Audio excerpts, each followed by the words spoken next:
우리가 무심코 된장찌개와 함께 먹은 이것 때문에 신장이 죽고 신장 투석까지 받게 된다는 거 혹시 알고 계셨나요? 요즘 신장 건강에 이상이 생겨 고통받고 있는 분들이 지속적으로 늘어나고 있습니다. 특히 신장은 다른 장기와는 달리 한번 기능을 잃어버리면 회복하기가 어려워 신장 투석을 하시는 분들까지 급속도로 증가하고 있습니다. 문제는 신장 건강이 나빠지는 진짜 원인을 모르시는 분들이 너무 많고 또 잘못된 정보로 신장을 오히려 망치고 있는 분들도 있다는 것입니다. 그래서 된장찌개라는 음식의 관점에서 어떤 된장찌개 식단이 신장 건강을 망칠 수 있는지 최악의 된장찌개 식단 5가지와 어떻게 하면 신장 건강을 지킬 수 있는지 신장을 살리는 식단 5가지에 대해 알아보도록 하겠습니다.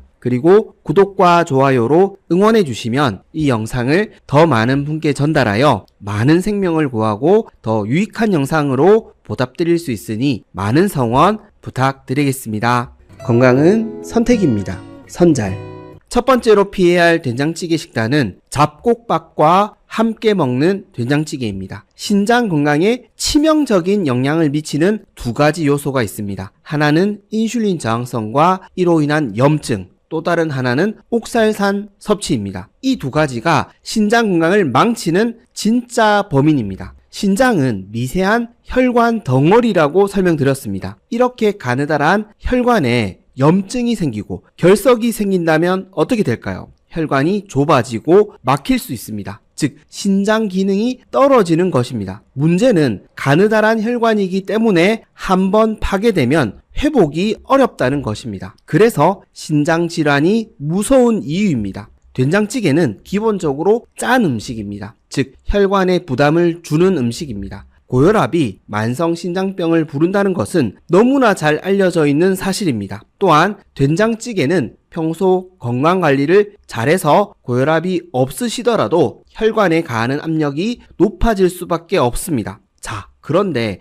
이런 상황에서 잡곡밥을 함께 먹으면 혈당까지 높아집니다. 잡곡밥이 혈당을 높이지 않아서 좋은 음식이라고 생각하시는 분들이 아직 많으신데요. 그렇지 않습니다. 더디게 오르는 것이지 고혈당은 필연적입니다. 고혈당의 문제는 2가지가 있습니다. 하나는 혈관 내피를 손상시켜 염증을 유발할 수 있다는 것입니다. 또 다른 하나는 인슐린 저항성이 높아져 지방간, 비만, 당뇨 같은 대사증후군을 유발할 수 있다는 것입니다. 문제는 신장병이 당뇨로 인한, 비만으로 인한 합병증이라는 것입니다. 즉 당뇨 때문에 신장이 망가진다는 것입니다. 된장찌개로 혈관의 압력이 높아지고 잡곡밥으로 혈관 내피가 손상되는 과정이 반복되면 어떻게 될까요? 혈관에 상처가 나고 염증이 생깁니다. 즉 혈관이 좁아집니다. 그래서 신장병에 걸리는 것입니다. 또한 잡곡에는 옥살산이 많이 함유되어 있습니다.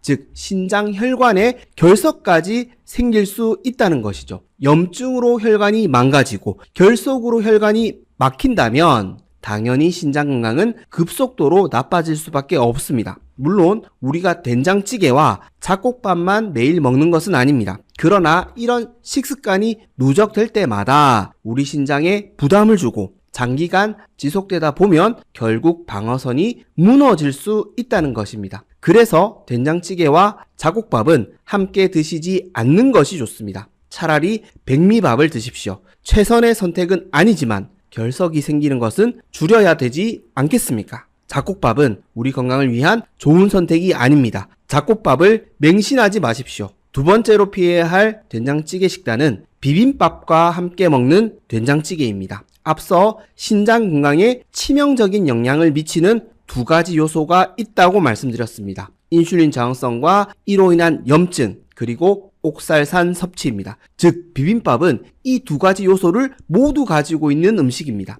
비빔밥에 들어가는 각종 나물들과 무침들에는 옥살산이 함유되어 있는 음식들이 많습니다. 대표적으로 가지, 당근, 시금치, 토란 등이 있습니다. 그런데 문제는 된장찌개 자체에도 옥살산이 함유된 재료가 많다는 것입니다. 바로 된장과 두부이죠. 물론 조사처에 따라 함유량이 차이가 날 수 있고 어떤 경우에는 미량일 수 있습니다. 그러나 비빔밥과 함께 먹는다면 절대 소량이 될 수 없습니다. 한마디로 비빔밥 된장찌개는 고옥살산 식단입니다. 여기에다 고추장 같은 비빔장이 들어가고 짠 반찬까지 함께 먹는다면 우리 혈관은, 우리 신장은 망가질 수밖에 없다는 것입니다. 그리고 비빔밥은 고혈당 음식입니다. 혈관을 망가뜨리는 종합 선물 세트입니다. 그래서 된장찌개와 비빔밥은 함께 드시지 않는 것이 좋습니다.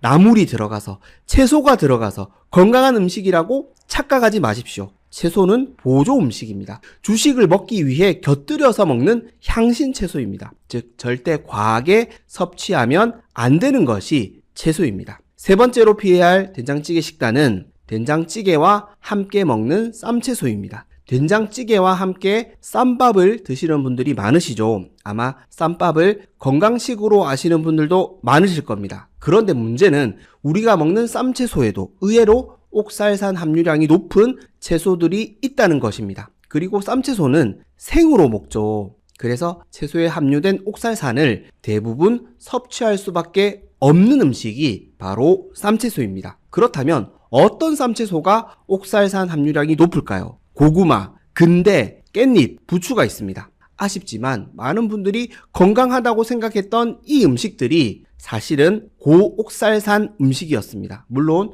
조사처에 따라 함유량이 차이 날 수 있습니다. 그러나 지금까지 살펴본 바로는 식물성 식단, 즉 곡식과 채소는 대부분 옥살산이 함유되어 있다는 것입니다. 즉 식물성 음식에 기반한 우리의 현재 식단은 결코 건강한 식단이 아니라는 것입니다. 특정 음식을 따지지 않더라도 우리는 옥살산이 함유된 음식을 너무 많이 먹고 있습니다. 그래서 이렇게까지 만성신장병 환자가 급속도로 늘어나고 있는 이유입니다. 투석을 받으시는 분들이 이렇게 많아진 것을 보신 적이 있으십니까? 아마 없으실 것입니다. 우리는 다시 한번 생각해 봐야 합니다. 우리가 건강하다고 믿고 있었던 채소들이 결코 완벽하지 않다는 것을 꼭 기억해야 합니다. 된장찌개와 함께 먹는 쌈채소는 결코 건강한 식단이 아닙니다. 특히 신장이 나쁘신 분들은 꼭 피하셔야 할 식단입니다. 네 번째로 피해야 할 된장찌개 식단은 된장찌개에 넣어 먹는 재료입니다. 우리가 신장 건강을 지키기 위해 피해야 할 대표적인 된장찌개 재료에는 감자, 말린 버섯, 쑥, 생강, 후추가 있습니다. 이러한 재료들은 고옥살산 음식들입니다. 감자의 경우에는 사실 넣지 않으시는 분들이 많겠지만 깊은 맛을 내기 위해 말린 버섯, 쑥, 생강, 후추를 사용하시는 분들이 많으실 텐데요. 이러한 향신 채소의 특징은 옥살산 함유량이 다른 채소에 비해 굉장히 높다는 것입니다. 미량만 사용해도 우리가 굉장히 많은 옥살산을 섭취할 수 있다는 것입니다. 그래서 신장 건강이 나쁘신 분들은 이러한 향신 채소는 사용하시지 않는 것이 좋습니다. 또한 건강하시더라도 이러한 재료 사용은 줄이는 것이 좋습니다. 그리고 감자는 고탄수화물 음식이죠. 밥까지 함께 먹으면 인슐린 저항성 관리가 쉽지 않습니다. 그래서 이러한 재료들은 가급적 줄여나가시길 당부드리겠습니다. 다섯 번째로 피해야 할 된장찌개 식단은 된장찌개를 드신 뒤에 먹는 후식입니다. 된장찌개 자체에도 여러 가지 재료로 인해 옥살산이 많이 함유되어 있는 경우도 있고 또 식단으로도 옥살산 함유량이 높을 수 있다고 앞서 말씀드렸습니다. 그런데 후식까지 옥살산이 많이 함유되어 있는 음식을 드신다면 어떻게 될까요? 네, 맞습니다. 결석이 생길 확률이 더욱 높아진다는 것입니다. 시금치와 두부를 함께 먹으면 결석이 생기니 조심해야 된다고 많은 콘텐츠에서 다루고 있는데요. 사실 이것은 빙산의 일각입니다. 우리는 너무 단편적으로 보려고 합니다. 식단이라는 숲을 보지 못하고 일부 궁합만 보는 경우가 많습니다. 그래서 제가 궁합을 싫어하는 이유입니다. 후식은 원래 건강에 좋지 않습니다. 혈당이 또 올라가기 때문입니다. 이뿐만 아니라 고옥살산 후식은 더욱 좋지 않습니다. 그렇다면 어떤 후식이 신장 건강을 망치는 후식일까요? 먼저 과일을 살펴보겠습니다. 신장 건강이 나쁘신 분들이 특히 조심해야 할 과일은 키위 그리고 베리류 과일입니다. 블루베리는 많은 분들이 신장 건강에 좋다고 하던데요 라고 질문하실 텐데요. 네, 좋은 점도 있습니다. 그러나 블루베리도 옥살산이 들어 있습니다. 만약 신장 건강을 회복하셔야 한다면 저는 굳이 옥살산이 들어있는 음식을 고려할 필요는 없다고 생각합니다. 아예 이런 걱정조차 하지 않아도 되는 저옥살산 음식으로 신장 건강을 지켜나가시는 것이 훨씬 유리합니다. 다음으로 견과류를 살펴보겠습니다. 건강을 위해 견과류를 챙겨 드시는 분들이 많으시죠. 그런데 견과류는 신장 건강에 도움이 되기 어려운 음식입니다. 견과류 역시 고옥살산 음식이 많기 때문입니다. 잣, 브라질 너트, 호두, 캐슈넛, 아몬드, 땅콩 모두 고옥살산 음식입니다. 된장찌개와 비빔밥을 드신 뒤 이러한 견과류 후식을 드시면 어떻게 될까요? 옥살산 잔치가 되어버립니다. 우리 신장이 망가질 수밖에 없습니다. 물론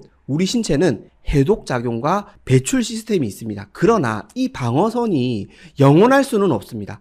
우리가 고옥살산 음식과 인슐린 저항성을 높이는 음식을 끊임없이 먹는다면 결국 이 방어선은 무너질 수밖에 없습니다. 그리고 조심해야 할 차와 과자도 있습니다. 커피, 녹차, 홍차, 초콜릿, 통밀 과자, 밀가루 과자 전부 옥살산이 함유되어 있습니다. 그렇습니다. 우리 신장이 망가지는 원인은 단 한 가지의 음식이 아닙니다. 우리의 잘못된 식습관이 장기간 누적된 결과입니다. 자, 이제 우리는 이러한 식물성 기반 식단에서 벗어나야 할 때가 왔습니다. 식물성 음식을 주식으로 하는 기존 식단은 결코 우리 신장을 살릴 수 없습니다. 그렇다면 어떤 식단이 우리 신장을 살릴 수 있는지, 어떻게 적용하고 발전시켜 나가야 하는지 함께 알아보도록 하겠습니다. 신장을 살리는 첫 번째 식단은 동물성 식단입니다. 우리의 주식을 식물이 아닌 고기, 생선, 계란을 주요 에너지원으로 하는 동물성 식단으로 바꿔야 합니다. 돼지고기, 소고기, 양고기, 닭고기, 생선, 해산물, 계란 다 좋습니다. 이러한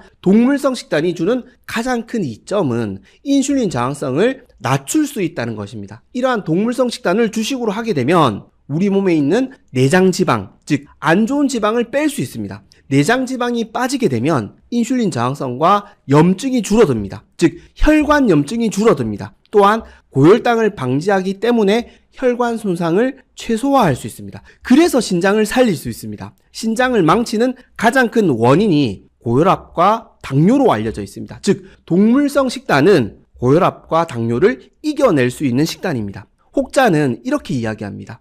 동물성 음식, 특히 적색육을 많이 먹으면 혈액이 산성화되고 혈관이 막힙니다. 통풍이 올 수 있습니다. 과연 그렇습니까?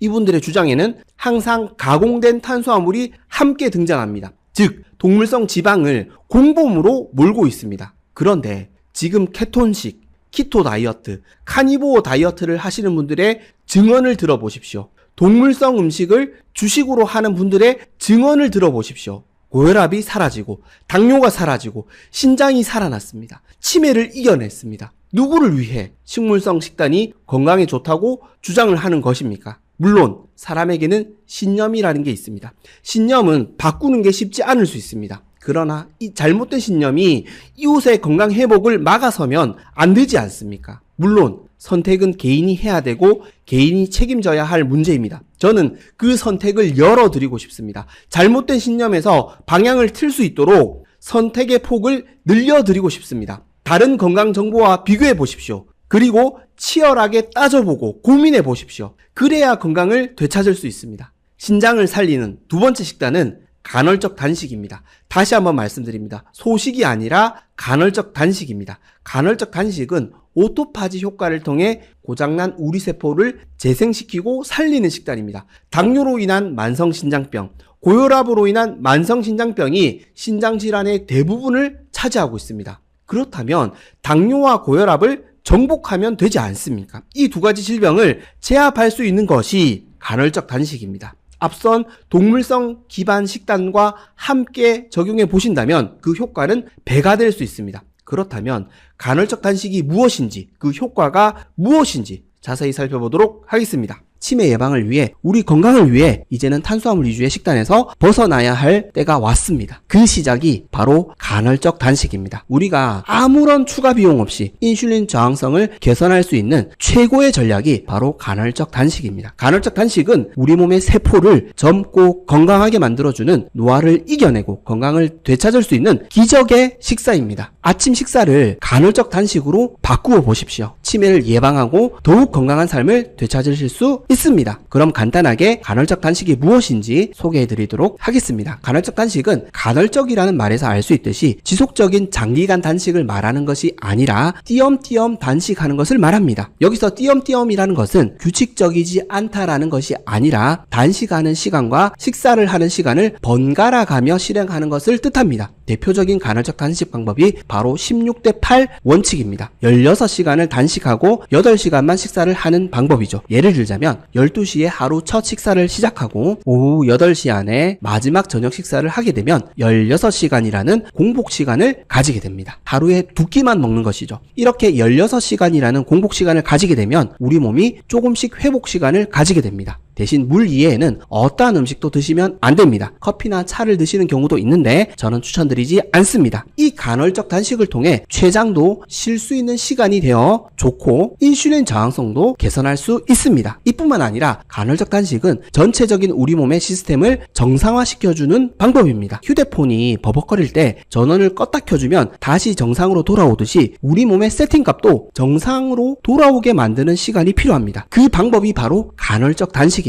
간헐적 단식은 먹지 않는 아침 식사입니다. 우리가 음식을 섭취하지 않으면 우리 몸에 저장되어 있던 에너지와 영양소를 꺼내어서 사용하게 됩니다. 이게 우리 몸을 정상화시키는 방법입니다. 식사를 하지 않아도 우리 몸이 자연스럽게 대응을 한다는 것이죠. 이 대응이 무너진 밸런스를 회복시켜줍니다. 그래서 좋습니다. 기적의 아침 식사가 있습니다. 바로 간헐적 단식입니다. 그렇다면 간헐적 단식이 왜 기적의 아침 식사인지 핵심 효과 3가지를 확인해 보도록 하겠습니다. 첫 번째는 인슐린 호르몬 저항성을 개선하여 지방간, 당뇨, 고지혈, 고혈압 등의 성인병을 예방하고 극복할 수 있습니다. 이게 너무 좋은 효과입니다. 웬만한 대사증후군 관련 질병은 간헐적 단식을 통해 충분히 개선할 수 있다는 것이죠. 췌장이 쉴 수 있는 시간을 마련해 주기 때문입니다. 공복 시간에는 인슐린 호르몬이 분비될 필요가 없기 때문입니다. 간헐적 단식을 통해 16시간에서 18시간 정도의 하루 공복 시간을 확보하게 되면 인슐린 저항성이 개선되고 살이 빠집니다. 살이 빠지니 인슐린 저항성이 또 개선되는 것이죠. 대사증후군을 예방하면 치매도 함께 예방할 수 있습니다. 그래서 좋습니다. 치매 확률을 가장 많이 높이는 원인 중에 하나가 당뇨병이라는 것을 꼭 기억해 주십시오. 그래서 아침 식사를 기적의 식사, 간헐적 단식으로 하셔야 되는 이유입니다. 두 번째는 만성염증을 대폭 줄일 수 있습니다. 즉 우리 몸의 노화를 막아줍니다. 이게 너무 좋습니다. 간헐적 단식은 우리 몸을 젊게 만들어줍니다. 염증은 노화입니다. 염증이 줄어드니 우리 몸의 산화가 줄어드는 것이죠. 그리고 공복 시간이 늘어나게 되면 우리 몸의 장수 유전자가 활성화되게 됩니다. 시르투인이 활성화되는 것이죠. 시르투인이 활성화되면 미토콘드리아의 에너지 대사가 활발해지고 즉 에너지 효율성이 좋아지게 됩니다. 적게 먹어도 효율성은 좋아진다는 것이죠. 단식하셨다고 걱정하실 필요가 없다는 것이죠. 간헐적 단식을 통해 뇌에 공급되는 에너지가 줄어드는 것이 아니라 오히려 늘어납니다. 그래서 치매 예방에 좋습니다. 세 번째는 오토파지 효과를 통해 우리 몸의 세포를 젊고 건강하게 유지할 수 있습니다. 오토파지는 자가 포식이라는 뜻으로 세포가 생존을 위해 자기 스스로를 에너지로 사용하는 것을 뜻하죠. 단식 시간이 길어지게 되면 세포가 가지고 있는 에너지가 줄어들게 됩니다. 이때 세포는 부족한 에너지를 외부로부터 충당하는 것이 아니라 자기 스스로 충당하게 된다는 것이죠. 세포 스스로가 손상된 부위나 오래된 부위를 에너지원으로 사용하여 에너지를 충당하는 것입니다. 즉 세포 스스로가 염증을 줄이고 젊어진다는 것이죠. 이 일이 뇌신경세포에서 일어난다면 어떻게 될까요? 뇌신경세포가 젊어진다는 것이죠. 치매도 예방할 수 있다는 것이죠. 그래서 좋습니다. 이 3가지 장점은 모두 연결되어 있습니다. 인슐린 호르몬 저항성이 줄어드니 염증도 줄어들고 염증이 줄어드니 세포가 젊어진다는 것이죠. 이게 간헐적 단식의 비밀입니다. 간헐적 단식은 다이어트 비법이 아닙니다. 노화를 예방하고 우리가 젊어질 수 있는 무병장수의 비법입니다. 그래서 기적의 아침 식사입니다. 안 먹어도 먹은 것이죠. 결론적으로 우리가 먹은 것은 우리 몸의 염증입니다. 염증을 에너지로 변화시킨 것입니다. 물론 이해하시기 쉽게 비유적으로 설명드렸지만 간헐적 단식은 우리가 젊고 건강해지는 기적의 아침 식사가 맞습니다. 자, 그렇다면 간헐적 단식은 어떻게 실천하는 것이 좋을까요? 간헐적 단식 방법에 대해 알아보도록 하겠습니다. 먼저 제가 추천드리는 간헐적 단식 프로그램을 도표로 먼저 확인해 보도록 하겠습니다. 처음부터 너무 무리하게 단식 시간을 길게 잡으시면 실천이 너무 어려울 수 있습니다. 그래서 단계적으로 단식 시간을 늘려나가시는 것이 좋습니다. 1에서 2주차는 16대8 원칙으로 간헐적 단식을 실천해 주시면 되겠습니다. 점심을 12시에 먹고 저녁을 오후 8시 이전에 마무리해 주시면 되겠습니다. 3에서 4주차는 17대7 원칙으로 간헐적 단식을 실천해 주시면 되겠습니다. 점심을 12시에 먹고 저녁을 오후 7시 이전에 마무리해 주시면 되겠습니다. 그리고 5주차부터는 한 달간 18대6 원칙으로 간헐적 단식을 실천해 주시면 되겠습니다. 점심을 12시에 먹고 저녁을 오후 6시 이전에 마무리해 주시면 되겠습니다. 세 번째 달부터는 아마 적응이 되셨을 겁니다. 이때부터는 일주일에 한 번씩 1일 1식으로 24시간 단식을 실천해 주시면 되겠습니다. 오토파지 효과는 최소 24시간 이상 단식했을 때에 더욱 효과가 좋지만 실천이 너무 어려울 수 있으므로 일주일에 한 번씩만 실천해 보실 것을 추천드립니다. 그리고 간헐적 단식은 개인 건강 상태에 따라 시간을 조절해서 실천해 주시는 것이 좋습니다. 무리하지 마시고 본인에게 맞는 단식 시간을 찾아가시면 되겠습니다. 모든 분들에게 보편적으로 통용될 수 있는 프로그램은 없기 때문입니다. 이걸 꼭 기억해 주시고 혹여 아침 단식이 힘드시다면 저녁 단식으로 바꾸셔서 실천해 주셔도 되겠습니다. 그리고 간헐적 단식은 꼭 지키셔야 될 유의사항이 있습니다. 첫 번째는 단식 시간에는 물 이외에는 그 어떤 음식도 드시지 않는 것이 원칙입니다. 커피나 차가 괜찮다고 생각하시는 분도 있으신데요. 저는 추천드리지 않습니다. 특히 카페인이 들어간 커피나 차는 호르몬 작용을 통해 혈당이 증가할 수 있기 때문에 물만 드시는 것이 좋겠습니다. 그리고 제로 칼로리 음료수도 추천드리지 않습니다. 두 번째는 두 끼만 드신다고 해서 과식하시거나 폭식하시면 안 된다는 것입니다. 간헐적 단식을 실패하는 원인이 사실 여기에 있습니다. 배가 고프니 참았다가 많이 드시는 것이죠. 이걸 조심하셔야 합니다. 세 번째는 가공식품, 밀가루, 백미, 설탕을 완전히 끊으시는 게 좋습니다. 제대로 된 간헐적 단식 효과를 거두기 위해서는 고탄수화물 음식을 줄이는 것이 핵심입니다. 간헐적 단식을 하시면서 고탄수화물 음식을 많이 드시면 효과가 매우 떨어질 수 있습니다. 단식하시고도 고생만 하시고 효과는 없을 수 있습니다. 이 세 가지 유의사항을 꼭 지키시고 간헐적 단식을 실천해 보셨으면 좋겠습니다. 우리 건강에 기적이 일어날 수 있습니다. 네, 맞습니다. 간헐적 단식은 신장 혈관도 회복시킬 수 있는 너무나 좋은 식단입니다. 신장을 살리는 세 번째 식단은 염증을 유발할 수 있는 오메가6 지방산을 줄이는 식단입니다. 반대로 말씀드리자면 오메가3 지방산을 적극적으로 섭취해야 합니다. 혈관 건강에 오메가3가 도움이 된다는 것은 많이 아시고 계시는 사실입니다. 즉 신장 건강에도 매우 도움이 된다는 것입니다. 그런데 문제는 오메가3 지방산을 자연 음식으로 섭취하는 데에는 한계가 존재한다는 사실입니다. 오메가3는 보통 생선과 해산물에 많이 함유되어 있습니다. 그래서 가격도 가격이지만 많이 섭취하는 것 자체가 어렵습니다. 그래서 우리는 오메가3 지방산을 늘리는데 주력할 것이 아니라 오메가6 지방산을 줄이는데 더 많은 노력을 기울여야 합니다. 오메가3, 오메가6 지방산은 서로 경쟁하는 관계, 즉 균형이 중요하다고 말씀드렸습니다.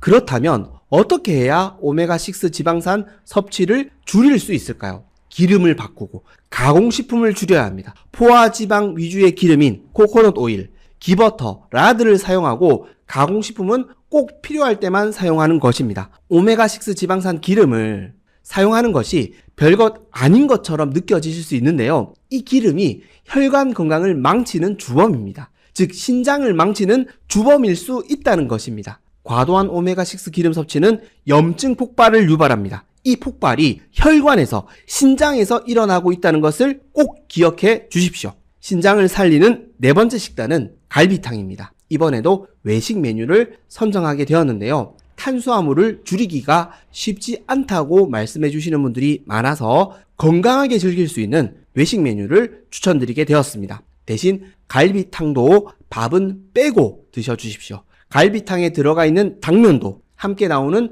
설탕 깍두기 반찬도 드시지 마시고 생양파 정도만 쌈장 없이 국물과 고기와 함께 드셔 주십시오. 충분히 맛있게 즐기시고 탄수화물 섭취를 줄여 인슐린 저항성을 개선하고 만성염증도 줄이실 수 있습니다. 물론 달게 나오는 갈비탕도 있는데요. 되도록 조미료와 설탕을 많이 쓰지 않고 조리해 주시는 곳을 이용해 주시면 되겠습니다. 신장을 살리는 5번째 식단은 감사의 식단입니다. 우리가 싸우고 있는 실체는 사실 탄수화물입니다. 우리는 탄수화물 중독과 싸우고 있습니다. 우리가 조금만 스트레스를 많이 받게 되면 어떻게 행동하나요? 먹는 것으로 스트레스를 풀려고 합니다. 술도 마찬가지죠. 술도 달죠. 이렇게 우리는 탄수화물에 길들여져 있습니다. 우리가 탄수화물을 지배하는 게 아니라 탄수화물이 우리를 지배하고 있다고 해도 과언이 아닙니다. 왜 이렇게 우리는 탄수화물에 저항하기가 어려울까요? 네, 맞습니다. 스트레스가 많기 때문입니다. 걱정, 염려, 불안 등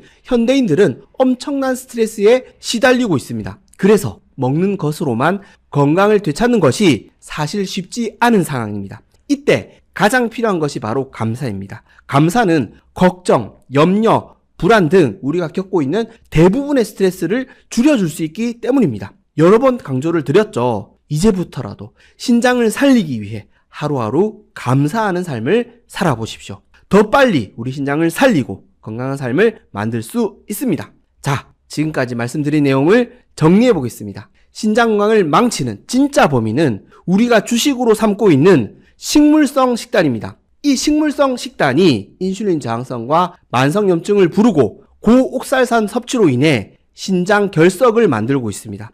이 두 가지 신장 건강의 위험 요소를 줄이기 위해서는 동물성 식단으로 바꿔야 합니다. 이 노력이 신장을 살리는 가장 중요한 지름길입니다. 그래서 이제는 곡식과 채소가 아니라 고기, 생선, 계란을 주식으로 삼는 식단을 만드시고 간헐적 단식과 감사의 식단을 통해 더욱 건강하고 튼튼한 신장 건강을 만들어 나가셨으면 좋겠습니다.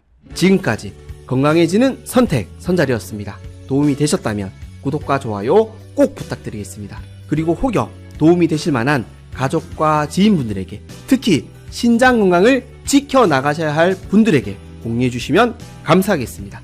그리고 항상 건강하시고 행복하시길 기도하겠습니다. 감사합니다. 건강해지는 선택 선잘.